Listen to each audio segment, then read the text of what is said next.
This story was told by the greatest storyteller of all time. And I have the privilege of bringing it to you tonight. Now, before I get into the story, we have to acknowledge something. And that is that sheep are the stupidest animals on the planet. We all know this, right? It's another one of those laws of nature. I work on a sheep farm and I don't agree with you. Well, then you aren't around in here. Have you never seen Shop Sheep? What's that? Have you never seen Shop Sheep? I have not. Well, maybe I need to do some research. But for the premise of this story, sheep are not smart. I wrote this one. No, I didn't. All right. So, there was one particular sheep. And he was grazing in the field with his buddies. His name's Billy. Billy was, well, he wasn't the brightest crayon in the box, which is not good when all the crayons are pretty dull anyway, but he did have something of a little bit of a rebellious spirit. One day he was looking around and he noticed that next hill over. Well, that grass looked real green over there. It looked juicy.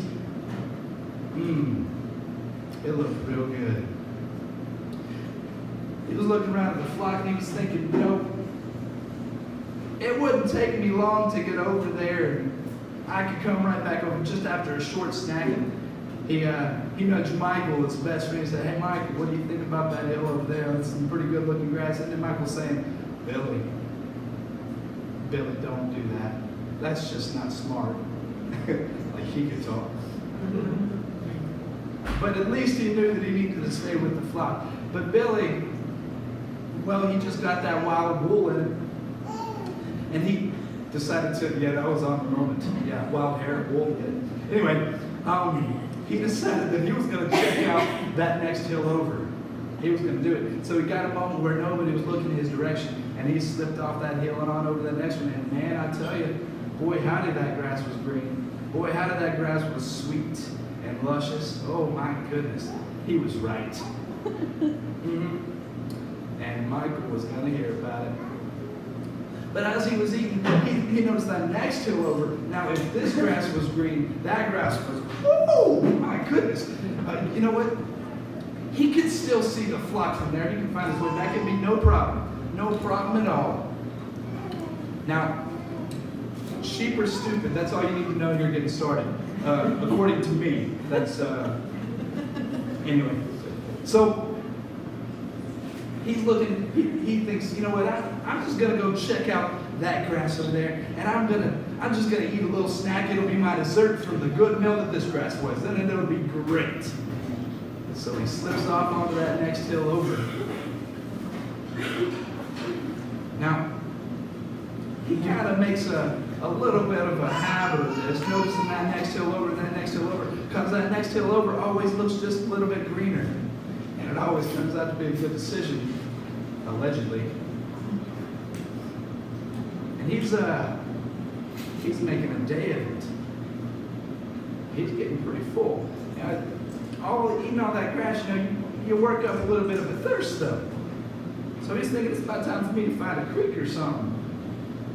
And he hears a little babbling brook. It's just over inside that stand of trees over there. Well, he'll just go check it out. He'll follow the sound of the water, and then he'll backtrack his steps, and then he'll stop at this hill, and then he'll go back to that one, and back to that one, and back to that one, and then he'll be back with the flock.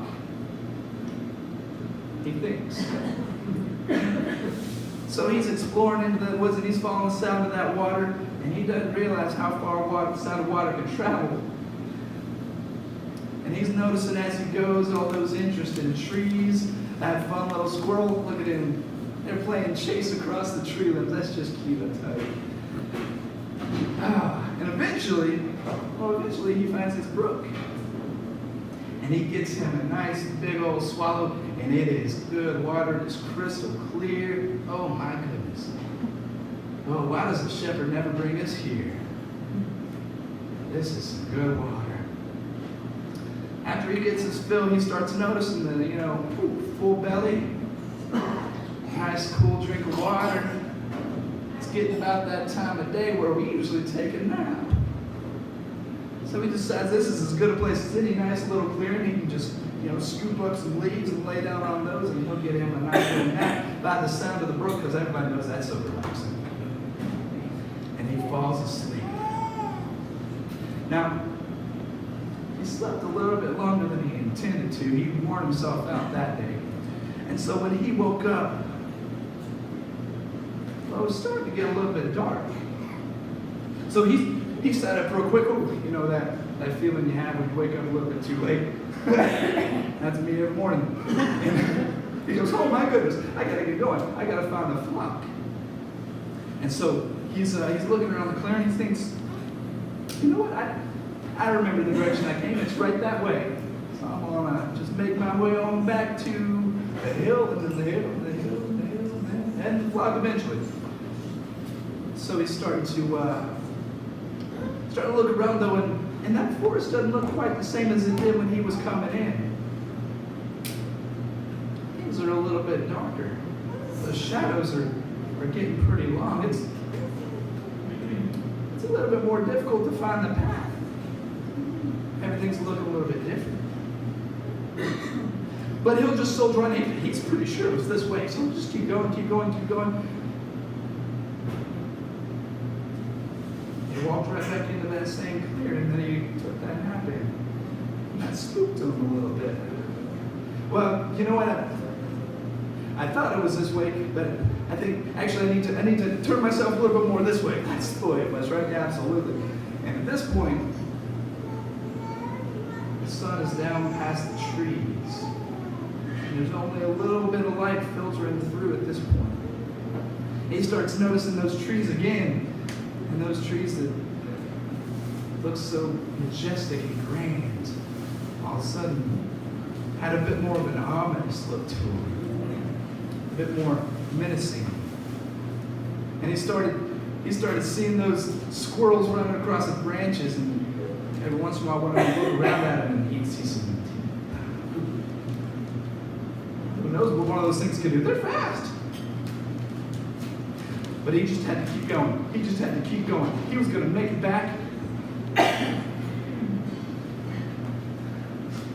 Is this that clearing again? Oh, it looks a lot like it. Oh my goodness. Oh. So at this point, he's starting to get a little bit panicky. Starting to get that little sheep heart fluttering. And he remembers that little piece of wisdom that he'd heard at least at some point, at one point in his life, that if you're really truly lost, you should just sit down and wait.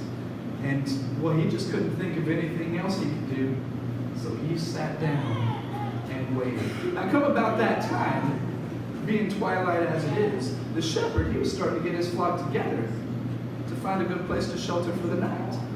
And he's looking around, he's calling his sheep, how you doing, Betty? All right. Hey, Michael, how you doing? Hey, wait a second.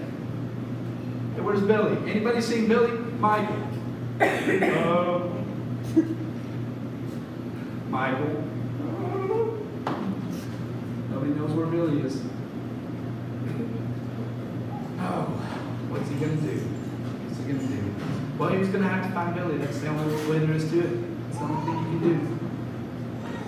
Meanwhile, Billy, it is just totally dark in the forest at this point, because it gets dark in the forest a lot sooner. It is totally dark, and he's looking around, and he's starting to hear those nighttime noises that become a lot more apparent at night than they are in the daytime. He's starting to hear them, and he's starting to see eyes peeking at him through the bushes.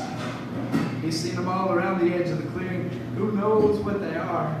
Oh, no. Who knows what they are? So he took a little page out of the hide and seek book, because the only thing you can do when you're that scared is cover your eyes. So he's hunkered down, and he's hearing it all. He's hearing everything, but he can't bring himself to look up. when all of a sudden he hears a big something moving through the woods. Big something breaking limbs, sticks. Oh man, this is it.